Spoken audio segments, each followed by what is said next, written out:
4 y piquito, pues creo que tenemos una cita para seguir platicando de ortomolecular y todo este ciclo perdón, ha estado enfocado a lo que es el cáncer en diferentes versiones y estamos en la segunda sesión de lo que es el tratamiento ortomolecular del cáncer.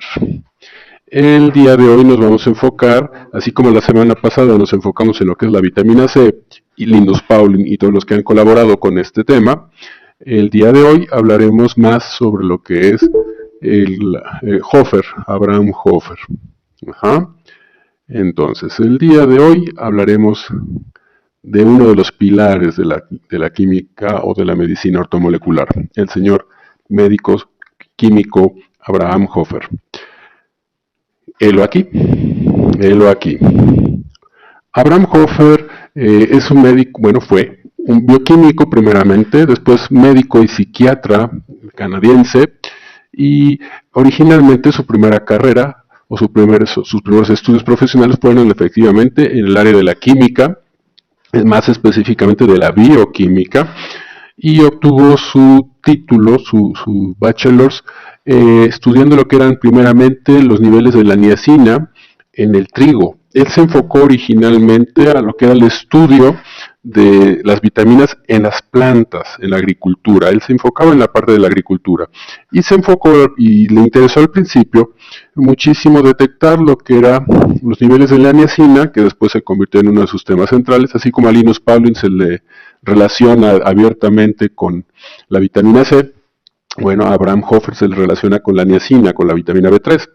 Desde que termina sus estudios de carrera, por decirlo de esa manera, que es el Bachelor's Degree, él empieza a estudiar lo que son los niveles de vitaminas en las plantas de agricultura, y muy particularmente le empieza a interesar lo que es la niacina, y en un grano en particular, el trigo. ¿Por qué el trigo? Porque Canadá y la parte norte y central de Estados Unidos son productores principales de este tipo de cereal, entonces estaba muy a la mano, y es una de las plantas más importantes en la dieta canadiense y norteamericana. Estudia entonces la niacina en estas plantas, en el trigo, y después obtiene un doctorado en bioquímica también, estudiando ahora no solamente la niacina, sino las demás vitaminas que se encuentran en lo que son las plantas, y empieza a ver la aplicación de estas vitaminas a nivel de salud, de la salud en el ser humano. De ahí decide que su siguiente paso académico es estudiar medicina. Y entonces empieza a estudiar medicina por ahí de los años 40. Y cuando va terminando sus estudios de medicina, se empieza a interesar más en lo que es la psiquiatría, el área psiquiátrica. Bien, ¿por qué este punto? Bueno, pues porque él empieza a investigar varias enfermedades mentales y se da cuenta de que varias de las enfermedades mentales que la psiquiatría maneja están relacionadas con la carencia de algún nutrimento, de algún nutriente, de una vitamina, de un mineral. Entonces se empieza a investigar un poco más hacia este tema y efectivamente va corroborando que estas deficiencias generan algún tipo de trastorno en la conducta o en la percepción, y por lo tanto se da cuenta que la psiquiatría tiene un área de estudio que no ha sido muy investigada, ¿sí? Se da, por ejemplo, él empieza a definir que no existen pacientes psiquiátricos, sino que hay deficiencias de nutrientes en los pacientes psiquiátricos, y que arreglando estas deficiencias de nutrientes se pueden arreglar o normalizar algunas de estos trastornos. Un ejemplo que él estudió mucho fue que los excesos de adrenalina, que es un neurotransmisor en el cuerpo, no es una hormona, es un neurotransmisor, se convierten en el organismo en una sustancia llamada adrenocromo. Adrenos, pues viene adrenalina, y cromos viene de color, ¿ok? De ahí más adelante vamos a ver por qué se le llama adrenocromo. Es una molécula que se deriva de la adrenalina, y que cuando existe este adrenocromo en exceso, se producen alteraciones tanto en la percepción como en el comportamiento de los pacientes. ¿Sí? Hay trastornos en la conducta. Y esto, al investigarlo, lo lleva a una teoría que se está investigando no nada más por él, sino por varios psiquiatras y bioquímicos, que se le conoce como la teoría de la transmetilación.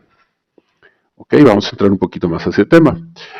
En la teoría de la transmetilación, hacia los años 50 más o menos, ya se había notado, químicamente hablando, la similitud que existía entre los trastornos de comportamiento de algunas personas, ya sea por la intoxicación voluntaria de ciertas sustancias, como por ejemplo la mescalina que se encuentra en el peyote, o la psilocibina, que es un derivado de un hongo, llamado cornezuelo del centeno, y que generaban trastornos de percepción, de conducta y en algunos casos directamente alteraciones notables.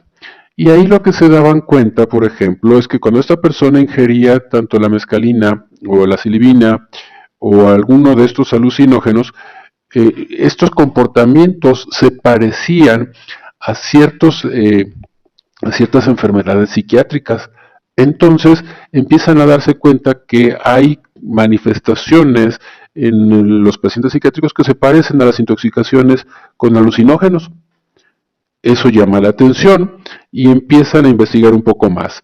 Y se dan cuenta que en particular los pacientes esquizofrénicos o esquizoides tienen alucinaciones, tienen delirios, y que sus manifestaciones se parecen cada vez más a los efectos psicotrópicos, por ejemplo, de la mescalina. Les llama la atención y tratan de investigar si hay algún tipo de relación química con esto. Se empiezan a encontrar ciertas conclusiones. Se dan cuenta, por ejemplo, que la mescalina, cuya molécula vemos al lado izquierdo, se parece mucho a la molécula de noradrenalina, que es la que encontramos aquí a la derecha. Si se fijan, las moléculas se parecen mucho. Hay unos cambios, por ejemplo. Las dos tienen un anillo de 6 átomos de carbono, le llamamos bencénico. En el caso de la mescalina, al lado izquierdo voy a encontrar tres grupos metilo, 2 a la mano izquierda y uno abajo.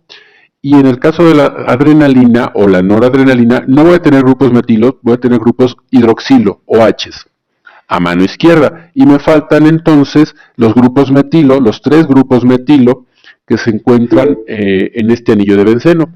Y la noradrenalina no los tiene. Eso quiere decir que la noradrenalina puede sufrir una reacción química llamada transmetilación, que es la donación de grupos metilo para formar o transformar de la adrenalina, o noradrenalina en este caso, para convertirse en mescalina. Entonces uno de los grupos metilo que está en la adrenalina, que está junto al NH, se va a mover hacia el anillo bencénico, al que se queda abajo, y así además recibe de alguna otra sustancia otros 2 grupos metilo, esa es la transmetilación, que la convierte en la molécula de mescalina. ¿Qué quiere decir esto? Que entonces se obtiene una molécula, si no necesariamente mescalina, una molécula psicotrópica, alucinógena, un metabolito alucinógeno a partir de la noradrenalina, que genera obviamente estos delirios. ¿O existe este metabolito? Sí, sí lo existe. Se llaman meticatecolaminas o metacatecolaminas. Entonces, existe uno que se llama metiadrenalina o metanoradrenalina, y efectivamente tienen efectos alucinógenos. Entonces, esta teoría de la transmetilación propone que existen ciertos cambios químicos en el organismo y producen entonces moléculas alucinógenas que pueden transformar a la noradrenalina en mescalina o a la adrenalina en el adrenocromo, y que dan entonces estos delirios, estos efectos psicotrópicos que un psiquiatra, sin saber que está bajo los influjos de algún alucinógeno, podría diagnosticar como esquizofrenia. Eso nos está abriendo la pauta y una vez que terminemos el tema de cáncer, que es dentro de 2 semanas, el siguiente tema del que vamos a hablar va a ser sobre psiquiatría molecular, cómo algunos de estos padecimientos tienen un origen de tipo de tipo bioquímico o de carencia. Entonces, estos son de los primeros estudios que se logran a nivel químico, en el cual se dan cuenta que el cuerpo produce sustancias propias, hechas por él mismo y que tienen efectos alucinógenos, o como también van a tener algunos otros efectos de tipo relajante o estimulante, y vamos a darnos cuenta de por qué. Eso lo veremos dentro de 2 semanas cuando veamos un capítulo, o abramos un capítulo que tenga que ver con la psiquiatría ortomolecular. Suena interesante, ¿no? Bueno, pues ya lo veremos. Entonces, si un psiquiatra no sabe que el paciente que está estudiando está bajo los influjos de una molécula alucinógena que haya ingerido, va a diagnosticar como esquizofrenia o como esquizofrénico al paciente. Hofer plantea una hipótesis. Él ya había tenido estudios sobre la vitamina C, así como también del complejo B, y le llamaba mucho la atención de la niacina, que además era uno de sus temas más fuertes. Bien, entonces empieza a estudiar ya como psiquiatra, empieza a darse cuenta, o se da cuenta, y plantea la hipótesis de que varios de los pacientes que él conoce, o muchos de los pacientes esquizofrénicos diagnosticados, de alguna manera tienen una carencia, les falta o pierden la capacidad de eliminar un metabolito llamado adrenocromo, por ejemplo, que es de tipo alucinógeno que el cuerpo produce, es parte de la transformación de la adrenalina.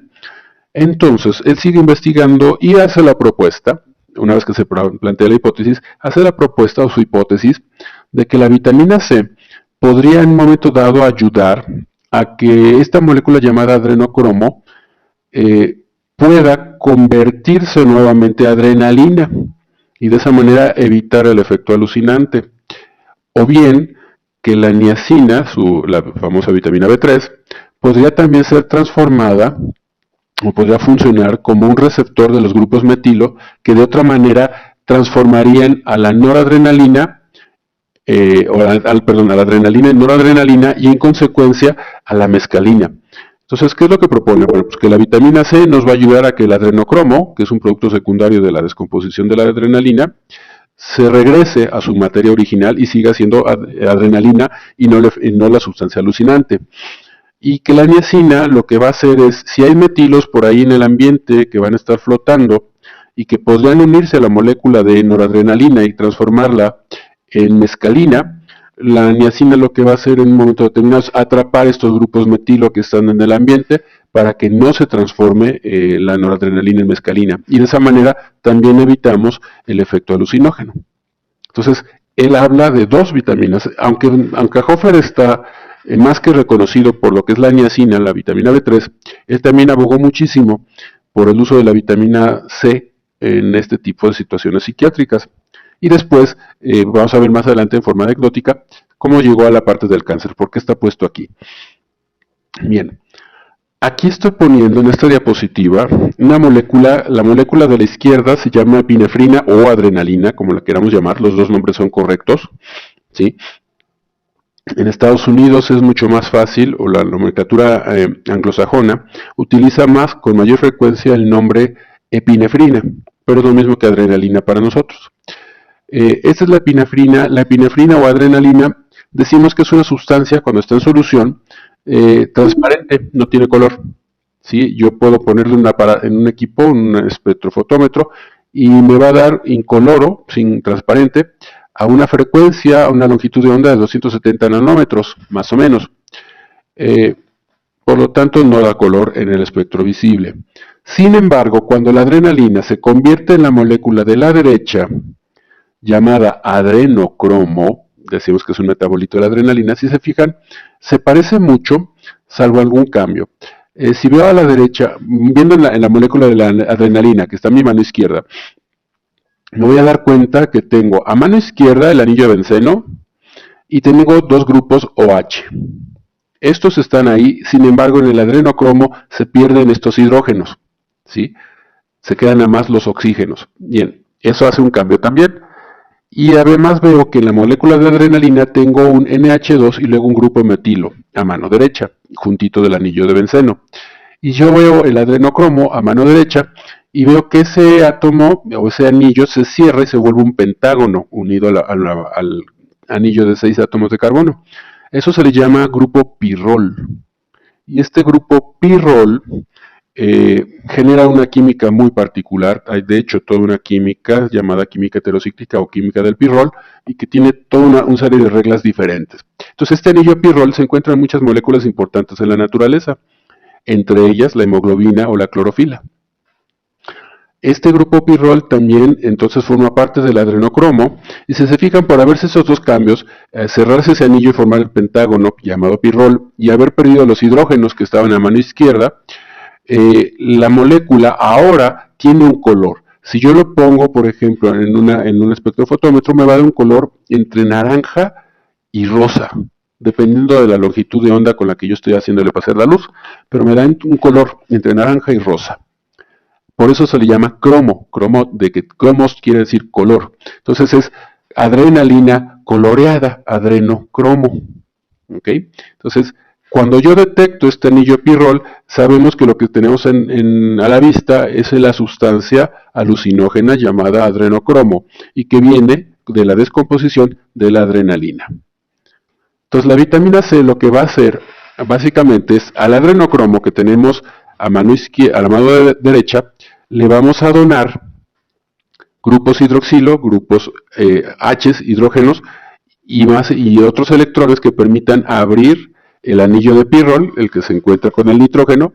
Entonces, al abrir ese anillo, toda la molécula se regresa a la forma original de la adrenalina. Realmente la vitamina C lo que va a hacer es donar electrones que abran este anillo de pirrol, y este anillo de pirrol donde está el nitrógeno, al abrirse, permite que los oxígenos que están a mano izquierda retomen los hidrógenos que estaban ahí en el ambiente. Eso le llamamos reducir. Y de esa manera el adrenocromo se vuelve otra vez adrenalina y pierde el efecto alucinógeno. Esto va a ser muy muy importante, y lo vamos a ver un poquito más adelante cuando empiece a hablar sobre el cáncer, y vas a platicar algunas de las anécdotas de Hofer. Por el otro lado, se da cuenta también Hofer que la niacina tiene la capacidad de atrapar grupos metilo. ¿Por dónde? En el caso, por ejemplo, de la nicotinamida es mucho más notorio, donde tenemos el grupo llamado NH2. La nicotina, si a mano izquierda tengo las dos moléculas de niacina, ácido nicotínico o nicotinamida, en la que se encuentra a la derecha llamada nicotinamida, vemos un grupo NH2.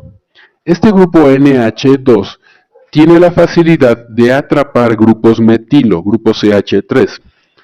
Y es más interesante que esta nicotinamida atrape estos grupos metilo y entonces evite que la noradrenalina, la que se encuentra a mano derecha abajo, atrape el grupo metilo con el NH2 que está ahí y con los grupos oxidrilo. Entonces, si yo atrapo los grupos metilo con la vitamina B3, con la nicotinamida, evito la formación de noradrenalina y la formación de la mescalina. ¿Se acuerdan cuál era la molécula? 3-grupo apetilo. Entonces, en este sentido, la niacina me va a ayudar como un protector para evitar que la adrenalina se vuelva noradrenalina y que la noradrenalina a su vez se convierta en mescalina, que es la alucinógena. Entonces, la niacina me protege de estos efectos psicóticos, y este efecto psicótico también tiene una ayuda para los pacientes que llegan a tener delirium tremens en el caso del alcoholismo. ¿Ok? Bien. Abraham Hofer plantea entonces las hipótesis de que la vitamina C y la niacina me van a ayudar a descomponer las moléculas mescalina y las moléculas del adrenocromo para que no tengan los efectos psicotrópicos o psicológicos o alucinógenos en el paciente. Él decía que entonces estos pacientes con esquizofrenia, lo más probable es que tuvieran algún tipo de deficiencia o carencia de alguna enzima que no les permitiera descomponer tanto la mescalina como el adrenocromo a sus componentes originales, adrenalina y noradrenalina. Y efectivamente los estudios de bioquímica posteriores le dieron la razón. Se comprobó que las personas con esquizofrenia, la gran mayoría de ellos, tenían alguna mutación en un gen.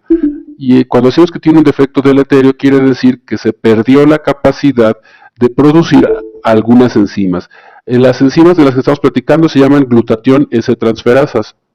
No es una sola, son una familia completa, y se pierde el precursor de todos ellos, ¿sí? De la glutatión S-transferasa, y que estas enzimas, las glutatión S-transferasas, en particular, tienen la característica de desintoxicar al cuerpo y los desintoxican de algunas sustancias derivadas precisamente de las catecolaminas, de la dopamina, de la adrenalina o de la noradrenalina. Entonces, al faltar estas enzimas o este grupo de enzimas llamadas glutatión transferasas, el cuerpo no logra eliminar estas sustancias tóxicas o alucinógenas y obviamente sufre de la intoxicación propia de la acumulación de estas moléculas. Entonces, se le dio la razón, efectivamente, Hofer estaba en lo correcto, faltaban estas enzimas para desintoxicar. Dentro de estas familias de las glutatión transferasas, existen toda una serie de enzimas y todos tienen que ver con desintoxicación para eliminar sustancias nocivas al cuerpo. Ahora, dentro de estas hay una que en el cáncer es de particular importancia y se llama glutatión S-transferasa de la clase Pi y de la clase Pi 1. ¿Ok? Esta enzima en particular es la que permite desintoxicar a las células de las sustancias de quimioterapia. Esto es útil para una célula sana, pues la desintoxica del agente de quimioterapia, pero esta misma enzima se encuentra presente en las células cancerosas. Luego entonces es la responsable de que algunas células en particular sean resistentes a la quimioterapia. En cáncer ahora se busca, como algunos de los efectos, es buscar algún tipo de sustancia que logre bloquear la formación de esta glutatión S-transferasa de la clase Pi para que el cuerpo conserve el efecto citotóxico de la quimioterapia. Hablando por la célula cancerosa, va a tener su utilidad definitivamente, la quimioterapia será útil y destruirá el tumor, pero también vamos a tener mayor cantidad de efectos secundarios. Entonces están viendo la manera de modular este efecto para que solo aplique en la célula tumoral y no en la célula sana. ¿Ok? Pero entonces estas glutationes S-transferasas efectivamente tienen una función de desintoxicación y fue muy notoria con esta enzima de la clase Pi que desintoxica el cuerpo inclusive de los agentes de quimioterapia. Decíamos hace rato que existía la enzima llamada glutatión S-transferasa y esta viene a partir de una molécula del cuerpo llamada glutatión.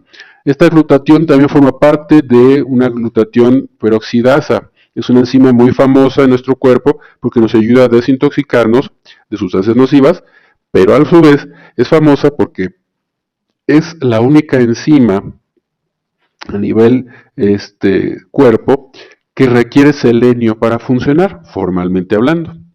Y es una forma en la que el cuerpo inclusive hace una reserva de selenio. El selenio tiene muchas utilidades, en muchas formas, en muchos procesos, pero la única enzima que contiene en su molécula al selenio es la glutatión peroxidasa. Y la molécula de glutatión a la que se une el selenio es la molécula que estamos viendo aquí. El glutatión está formado en realidad de 3 aminoácidos, de ácido glutámico, de cisteína y de glicina. Estos tres aminoácidos se unen formando esta cadena que vemos aquí y se le conoce como glutatión. En las terapias de antienvejecimiento se habla muchísimo de esta enzima glutatión, bueno, más bien de esta molécula llamada glutatión, como un marcador precisamente de antioxidantes. Y tiene toda la lógica del mundo, porque la glutatión se une entonces el selenio y obtenemos la glutatión peroxidasa, que desintoxica al cuerpo de diferentes sustancias agresivas. Entonces, en este sentido, pues es de utilidad. Ahora, vamos a ver un poco más adelante que el efecto de la glutatión peroxidasa, o GPX, que es como se le conoce también en términos bioquímicos, tiene un efecto descomponiendo lo que es el ácido, el agua oxigenada o el peróxido. Lo vemos en la flecha que está de color rojo. Si tengo dos moléculas de agua oxigenada o de peróxido de hidrógeno, que es lo que tengo como H2O2, la glutatión peroxidasa lo que va a hacer es donarle los electrones suficientes para formar dos moléculas de agua y una molécula de oxígeno. Es decir, lo que yo voy a hacer, si a mano izquierda tengo 4 moléculas de hidrógeno, las voy a convertir en agua, voy a liberar 2 átomos de oxígeno y estos 2 átomos de oxígeno se van a convertir en una molécula directa de oxígeno. Entonces se forma agua y oxígeno. Esto es lo que hacen los leucocitos, los glóbulos blancos, para no intoxicarse. Utilizan a la glutatión peroxidasa y de esa manera descomponen el peróxido de hidrógeno con el que destruyeron la membrana de una célula o una bacteria y la convierten en agua y oxígeno. Y es ese burbujeo que nosotros vemos, por ejemplo, cuando se aplica el agua oxigenada en alguna herida. Vemos que ahí hay leucocitos y estos leucocitos, por medio de la glutatión peroxidasa o la catalasa, van a descomponer el agua oxigenada en agua y oxígeno, que es lo que burbujea. ¿Ok? Cuando esto ocurre, el glutatión entonces se convierte en lo que llamamos oxidado. Y entonces 2 moléculas de glutatión se unen por medio de un puente disulfuro y así se mantienen unidas en una reserva. Después de que se oxida el glutatión, este se puede regenerar por medio de la vitamina B3, la niacina, que irónicamente se conoce aquí como dinucleótido de nicotinamida o fosfodinucleótido de nicotinamida, y eso es el NADPH. Entonces, en este caso, el NADPH, cuando está reducido, lo que va a hacer es donarle estos protones, estos grupos de hidrógeno, al glutatión y lo regenera por medio de otra enzima llamada glutatión reductasa y se convierte en un glutatión con sus protones nuevamente añadidos. Entonces esto se forma un ciclo y de esta manera el cuerpo va descomponiendo. Realmente la utilidad de aquí es que la glutatión peroxidasa descomponga este agente oxidante, agua oxigenada o peróxido de hidrógeno, lo convierte en agua y oxígeno y para que siga cumpliendo su función, el glutatión atrapa más bien dona estos hidrógenos para formar el agua, se une en 2 moléculas de glutatión y después la niacina o el ácido nicotínico le va a donar a su vez al glutatión oxidado 2 protones o 2 hidrógenos para que se regenere y vuelva con el ciclo nuevamente de desintoxicación. Acuérdense que la glutatión peroxidasa, para que se cumpla esta función, necesita al selenio. Bien, entonces, sabemos que la niacina o nicotinamida o ácido nicotínico tiene un efecto dentro de la glutatión peroxidasa para regenerarla y de esa manera permitir que se siga descomponiendo a este radical peróxido en agua y oxígeno. Ahora bien, otro efecto favorable de la niacina tiene que ver con el colesterol. La niacina tiene la capacidad de aumentar los niveles de colesterol HDL, de alta densidad, que también lo conocemos como colesterol bueno. En realidad es una proteína, o colesterol bueno. Esto va de la mano con el consumo de un ácido graso omega 3 llamado EPA, eicosapentaenoico. Esta parte de los ácidos grasos lo vamos a ver la semana que entra y tiene una razón de ser. Hofer aboga por una dieta, una estrategia de alimentación, aparte de los complementos, para mejorar el resultado de lo que está del tratamiento. Lo intuía, lo propone Samuel Gerson, si se acuerdan cuando hablábamos también de la estrategia nutricional contra el cáncer, también hablaba de una dieta de restricción calórica y alta en fibras y que tenía un efecto benéfico. Eran los primeros pininos. Bueno, pues estos pininos rindieron frutos ya muy formales con Barry Sears en el año 96, en donde se pone la siguiente pieza de este rompecabezas para el tratamiento ortomolecular del cáncer. Todo eso lo vamos a ver, toda esta sesión de omega 3, eicosanoides, inflamación, desinflamación, lo vamos a ver la semana que entra cuando hablemos de la tercera estrategia contra el cáncer. ¿Ok? Ortomolecular, por supuesto. Entonces, en este caso, la niacina junto con el EPA van a estimular la formación de una molécula, de una lipoproteína llamada HDL o de alta densidad, High Density Lipoprotein, y que en la mayoría de nosotros conocemos como colesterol bueno. Y su efecto es precisamente proteger al corazón. Asimismo, se sabe que la niacina tiene una capacidad de vasodilatación. Y al tener esa capacidad de vasodilatación, en la piel, por ejemplo, nosotros cuando consumimos una dosis elevada de niacina, podemos sentir hormigueos, podemos sentir como bochorno, podemos ver que la cara o la piel se enrojece, ¿sí? Esto es porque la niacina tiene ese efecto de vasodilatación.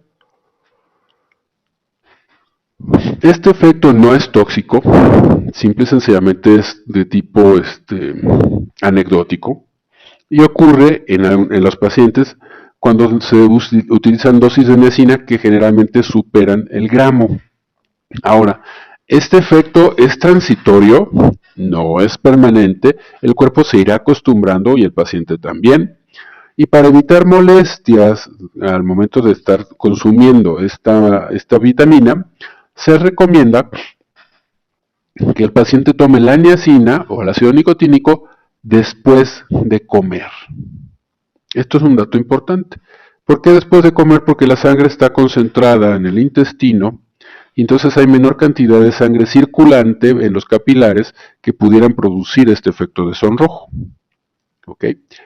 Ahora bien, este efecto de bochorno, de vasodilatación, no aparece en todas las personas y sobre todo no aparece a la misma dosis. Es decir, todos los pacientes a 1 gramo no necesariamente van a tener esta vasodilatación. Hay algunos que sí, hay otros que no. ¿De qué depende? Pues uno de los estudios que estaba haciendo Hofer cuando manejaba estas dosis aparentemente tiene que ver con que el paciente que más necesidad tiene de niacina es el que menos molestias tiene de este estilo. Y hasta que no se cubren sus necesidades de niacina, entonces el paciente empieza a manifestar este bochorno. ¿Qué quiere decir? Pues que el bochorno entonces nos estaría hablando de que el paciente ya cubrió con sus necesidades de niacina y ya podemos bajar la dosis un poquito. Sería un aviso de ya cumplió. ¿Ok? Bien, en el caso de la niacina, la dosis alta recomendada, la más alta recomendada, pues varía de cada persona. Se encuentra entre 3 gramos y 9 en general. ¿Cuándo hay un aviso de que la niacina está en dosis muy alta, aparte del bochorno? El bochorno dice que ya se cumplió la necesidad nutricional o la carencia, pero aún así puedo seguir dando una dosis alta de niacina por alguna otra razón. Cuando empieza a haber náusea o vómito, y sabemos que el paciente está tomando niacina, entonces sabemos que la dosis de niacina ya está alta. Y es tiempo de bajar. Entonces, en el caso de la vitamina C podemos utilizar dosis altas y se mantienen en la dosis alta para el efecto terapéutico, la formación del colágeno y etcétera. Sin embargo, en el caso de la niacina, cuando llegamos a la dosis más alta, que hay náusea o vómito, no es buena idea mantenerlo ahí. Nada más es un aviso de, ya la dosis es demasiado alta, bájale. No está intoxicado, pero el efecto es molesto. Entonces, la dosis se mantiene entre 3 y 9 gramos, más o menos, y no se toma en una sola dosis, sino que se va a repartir en 3 tomas, ¿sí? Desayuno, comida y cena, y la niacina se tomará al final de cada una de estas comidas. Ok, entonces se reparten entre 3 y 9 gramos. Es decir, que si voy a tomar 3 gramos al día, lo reparto en 3 comidas y voy a darle 1 gramo de niacina al final del desayuno, 1 gramo de niacina al final de la comida, 1 gramo de niacina al final de la cena. O si me voy a la dosis más alta, 3 gramos de niacina después del desayuno, después de la comida y después de la cena. ¿Ok? De esa manera el efecto de náusea o vómito también se puede minimizar. Bien, la mayoría de nosotros conocemos a la vitamina B3, que en realidad no es vitamina, esa es otra, y no es una vitamina, ahorita la vamos a mencionar, la conocemos como niacina o ácido nicotínico. Bien, en realidad la molécula en el cuerpo no se encuentra como la estamos viendo aquí. No se encuentra como niacina, sino se encuentra como el dinucleótido de nicotinamida adenina. Es decir, que va a ir unido a un ácido nucleico, la adenina, y al unirse el ácido nicotínico con la adenina se forma lo que se llama dinucleótido, nicotinamida adenina, o conocido en la bioquímica del cuerpo como NAD. Decíamos hace rato cuando mostrábamos a la superóxido dismutasa, ¿sí? Abajo veo NADP. P quiere decir que tiene un fosfato, una molécula de fosfato que le da energía para que cumpla su función.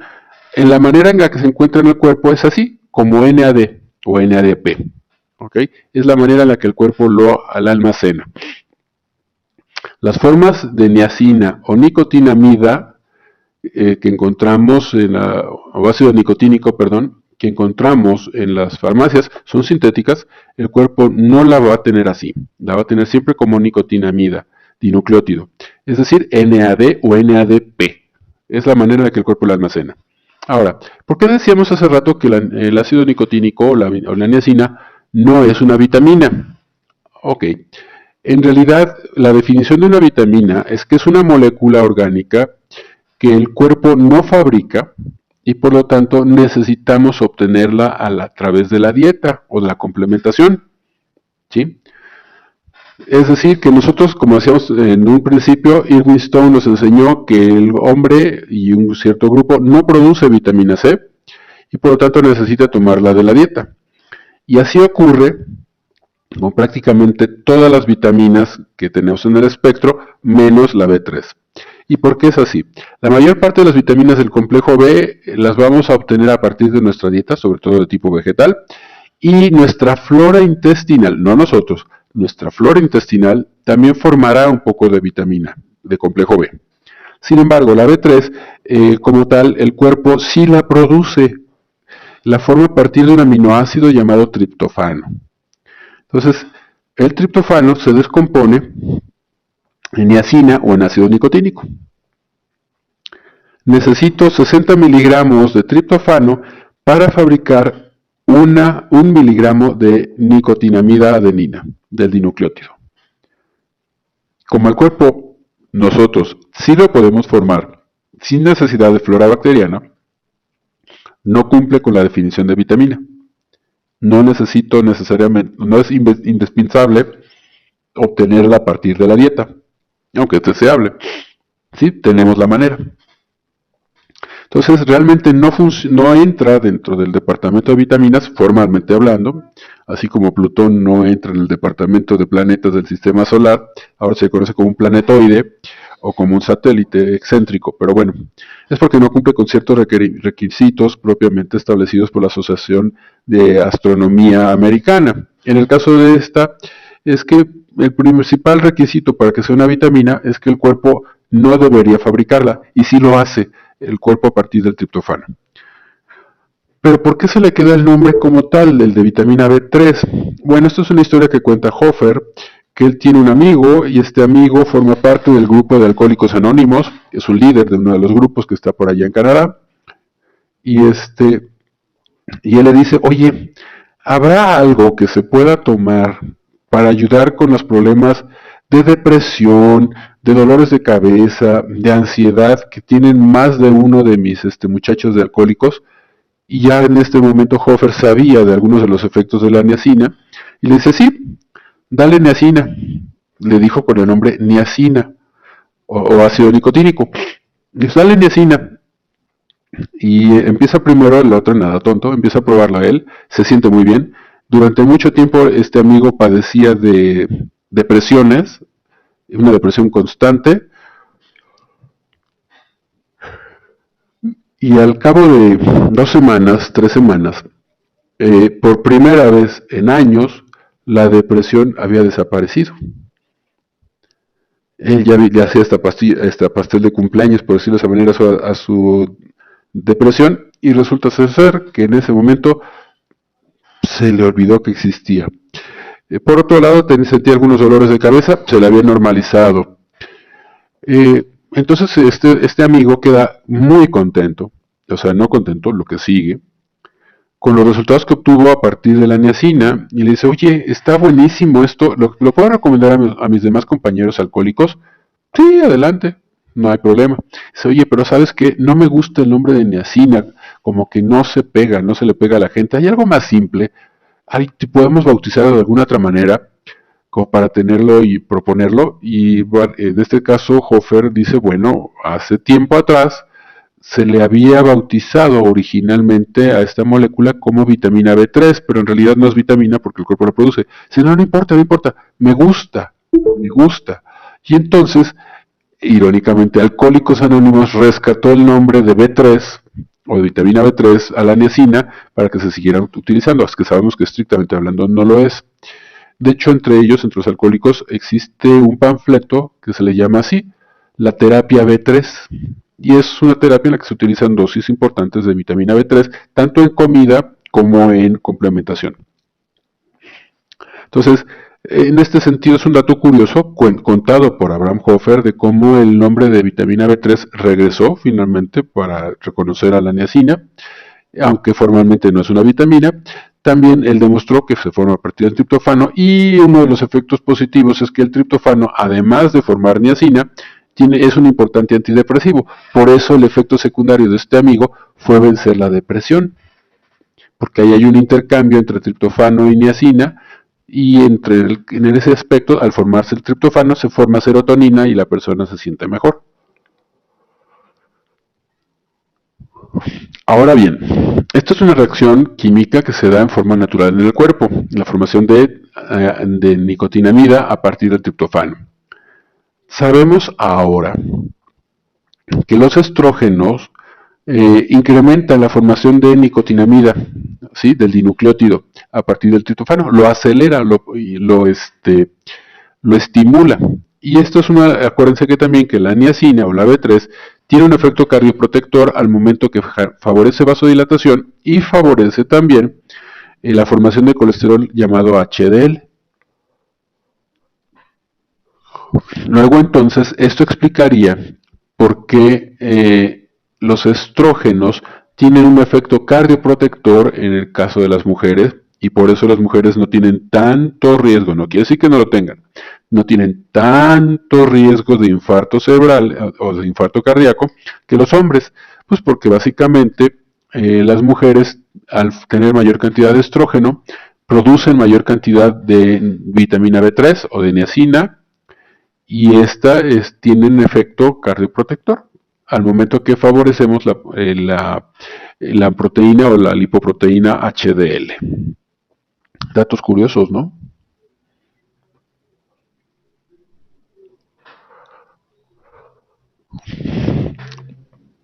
No todo el mundo sabe que la niacina tiene un efecto de antihistamínico, que quiere decir que funciona para algunas respuestas de tipo alérgico o algunos dolores o algunas inflamaciones. Y este dato es curioso porque alguna forma de alergia a nivel cerebral se va a manifestar, pues no como diarrea mental, ¿verdad? O diarrea de palabras, no, ojalá fuera. En realidad lo que nos da es una forma de monchi. ¿Qué quiere decir esto? Algunas respuestas de tipo alérgico que se dan, por ejemplo, a nivel cerebral, se pueden manifestar como ansiedad o necesidad de consumir carbohidratos, pueden ser pan, puede ser tortillas, puede ser galletas, azúcar, no sé, cualquier forma de carbohidrato, o alcohol. Y si sabemos que la vitamina B3 es un antihistamínico, es decir, me ayuda a controlar alergias, puedo entender también por qué se utiliza la niacina para las personas que están dejando de fumar o de beber. Porque en este sentido nos quitan esas ansiedades, tanto por la nicotina del cigarro, que la nicotina finalmente es una molécula muy parecida al ácido nicotínico, que es el otro nombre que tiene la vitamina B3. Entonces, como utiliza los mismos receptores, la nicotina, que la vitamina B3, pues entonces, en este sentido, efectivamente el fumar tranquiliza a una persona en el sentido que le permite formar serotonina y que le permite manteniendo el triptófano. Evitamos la descomposición del triptófano para formar niacina al momento que estamos consumiendo ácido nicotínico, a lo mejor como nicotina. En el caso del alcohol, que hay una respuesta de tipo alérgica a nivel cerebral,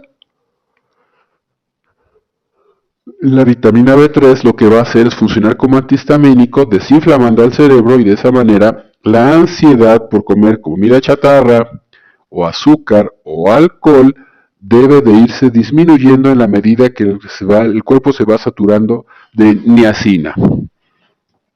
¿Ok? Ah, qué bonito. Qué bonito, me recuerda una película que acaban de pasar, Lucy, ¿no? Esta es la gráfica que tenemos a la izquierda. Bien, a partir de los años 60, Hofer pues ya había revisado la parte psiquiátrica, ¿ok?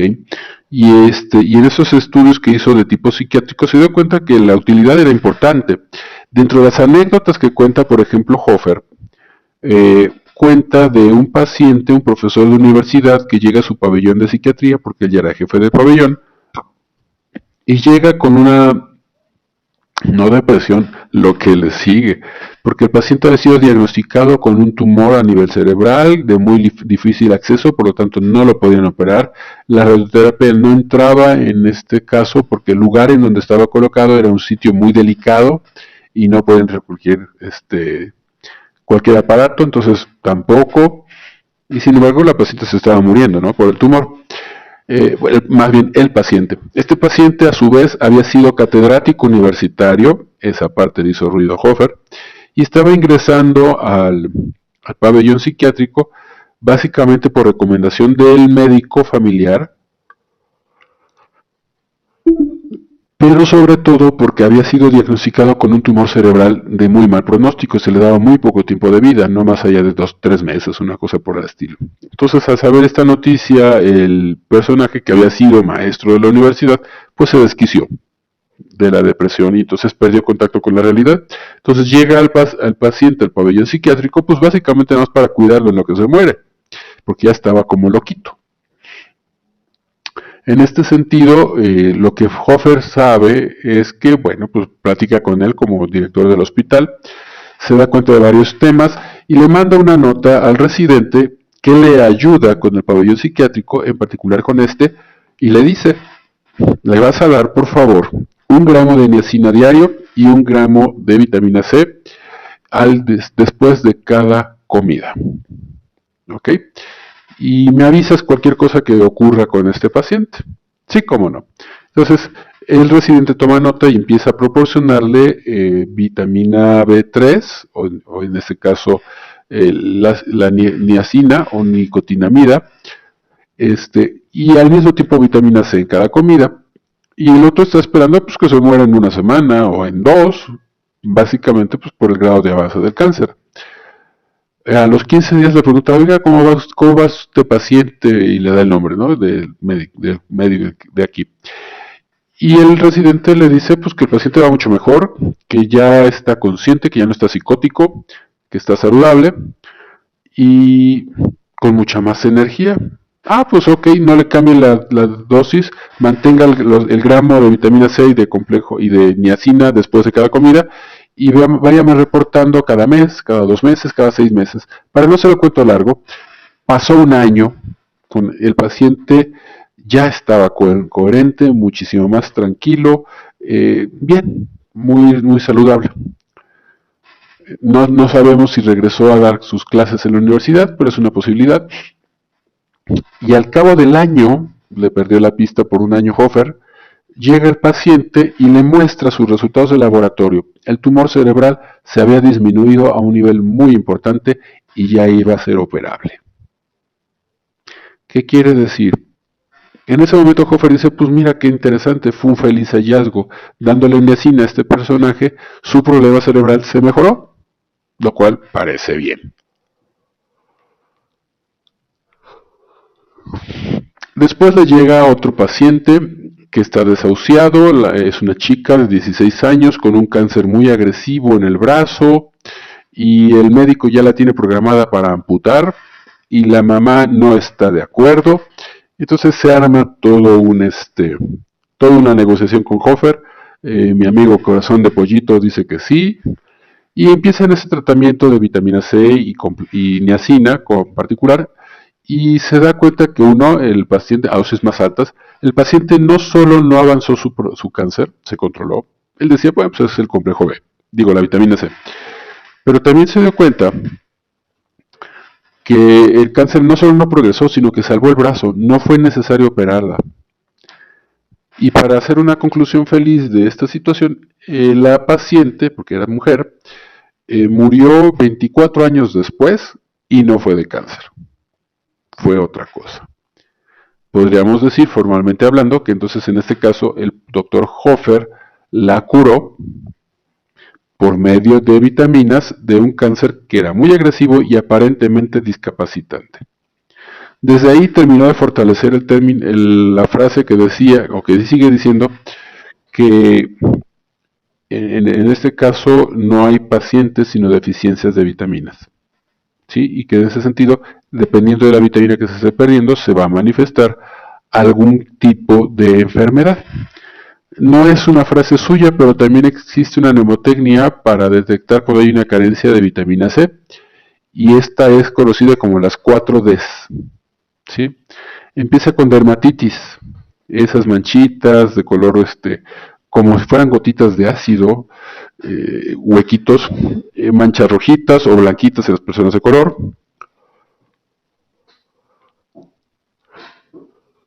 A eso lo llamamos dermatitis, o en inglés dermatitis. Es una carencia, no digamos que ligera porque sabemos que se necesita más, pero es una carencia de niacina.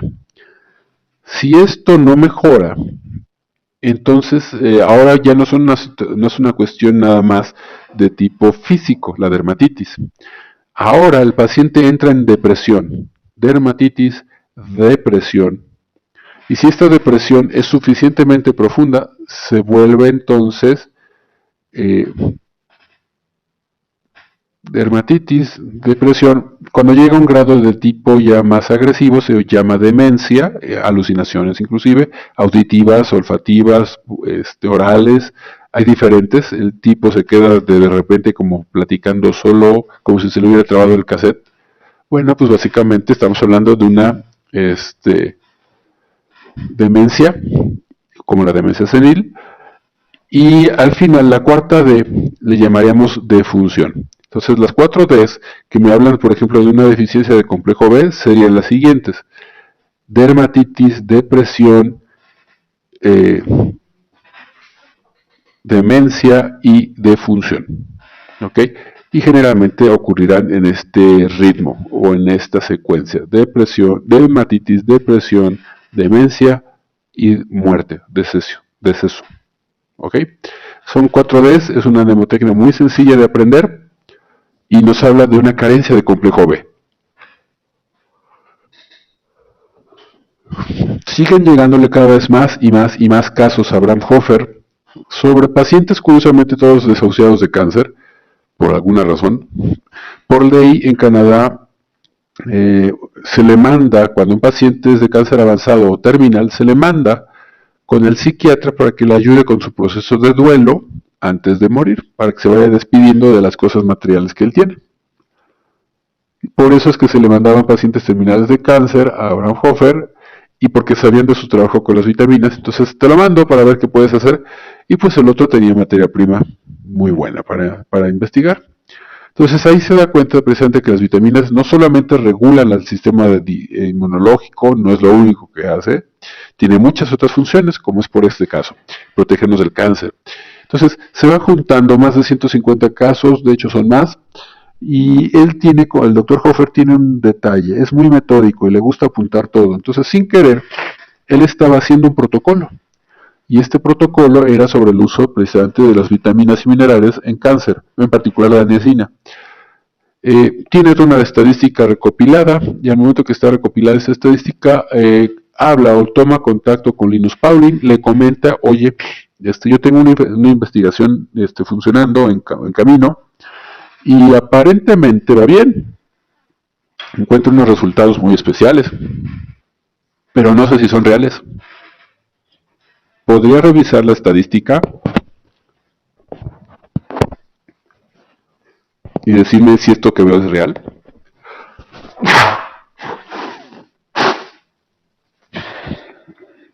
Este estornudo sí fue real. Eso se los puedo garantizar, fue real. Nos venía haciendo mosca desde hace rato, o sea que mejor afuera que adentro, como dice mi amigo Shrek. Bien, entonces habla con Linus Pauling, y Linus Pauling le dice: ok, mándame tu estadística y vamos a ver si lo que estás viendo es cierto o simplemente fue algo raro, ¿no? Pasa el tiempo, Linus Pauling, premio Nobel de Química, pues obviamente la estadística, el manejo estadístico que él maneja, pues no es algo en el que se equivoque fácilmente. Y le responde meses después Linus Pauling a Hofer, le dice, oye, ya tengo los resultados, te tengo noticias, lo que estás observando no solamente es real, lo que tienes es una estadística real, es aceptable, y además es muy buena, porque el resultado que estás dando está revolucionando lo que yo ya conocía, me estás ampliando no nada más a la vitamina C y el zinc, sino me estás ampliando a muchas más vitaminas con efecto terapéutico en cáncer. Esto está buenísimo y hay que seguirlo aplicando. Y así es como finalmente se empieza a generar lo que conocemos ahora coloquialmente como el protocolo de Hofer. ¿Ok? Y este protocolo de Hofer eh, no solo mejora la calidad de vida del paciente, sino que también reduce los efectos secundarios de las radiaciones, de las quimioterapias, los mantiene nutridos, ¿sí? Y los mantiene prácticamente, salvo por el diagnóstico hecho, los mantiene saludables, sanos, ¿sí? Entonces, el protocolo de Hofer efectivamente es un protocolo que ha formalizado la necesidad de los nutrientes en los pacientes de cáncer, mejorando su calidad de vida. Ahora, al darse cuenta que faltan estos nutrientes se pueden dar por medio de un programa de alimentación, una estrategia nutricional, lo cual después se basa en las informaciones primero de Gerson, eh, sí, de Samuel Gerson, le dio un poco más de forma y finalmente le dio un respaldo muy importante a Barry Zías a partir de la dieta de la zona y los teorías de la inflamación que él maneja. Entonces, a partir de esto se complementa lo que ya intuía Abraham Hofer de que la nutrición también jugaba un papel muy importante en este tipo de pacientes. ¿Sí? Entonces, si el paciente por la forma o por la razón que sea no puede consumir alimentos suficientemente nutritivos, se le pueden dar estos nutrientes faltantes por medio de suplementos, además de la dieta. Pueden ser tabletas, pueden ser cápsulas o inclusive por medio de inyecciones, como habíamos platicado, inyecciones de soluciones moleculares como minerales o como solo el protocolo de Riordan que platicábamos la semana pasada de vitamina C intravenosa a dosis alta. De esta manera lo que hemos tratado de hacer es cumplir con los nutrientes que faltan en el paciente y como consecuencia de esa desnutrición, acuérdense, la propuesta de Hofer, la hipótesis de Hofer es que los pacientes están enfermos en realidad por carencias nutricionales, no necesariamente por una enfermedad. Entonces, al estar carente de nutrientes, el cuerpo está expuesto a un factor externo, virus, bacteria o lo que sea, o a una degeneración funcional que nos llevará a una enfermedad crónico-degenerativa. Esa es la propuesta o la hipótesis de Hofer y se ha ido comprobando con este protocolo y con todo lo que se suscitó a raíz de él. ¿Sí? Barry Zías corona, por decirlo de esa manera, el concepto ampliándolo a los ácidos grasos, que hasta este momento nos han tocado, los platicaremos la semana que entra. Y como nuestras formas de alimentación también predisponen a ciertas enfermedades o no, un efecto llamado nutrigenómico, y como ciertos hábitos pueden incluirte, por ejemplo, o inclinarte hacia el cáncer o sacarte de él. ¿Ok? Entonces el protocolo de Hofer busca ser ya mucho más completo. Busca abarcar no solamente las vitaminas y minerales, como lo proponía Linus Pauling, también o Hofer, sino que también dice, pero también necesitamos cambios de alimentación, hábitos de alimentación que nos permitan llegar también a un estado de salud que mantenga el sistema inmunológico y los demás sistemas del cuerpo funcionando de forma adecuada. ¿Ok? Ah, caray. Platicando con las hadas. Ah, qué bueno, qué bueno. Ah, no, no, ¿cómo? A mano derecha tenemos un diablito, una diablita, y a mano izquierda tenemos un angelito. Está escuchando a sus conciencias. Oh, mira, nada más. Híjole, las dos partes están apetitosas. Ahora sí que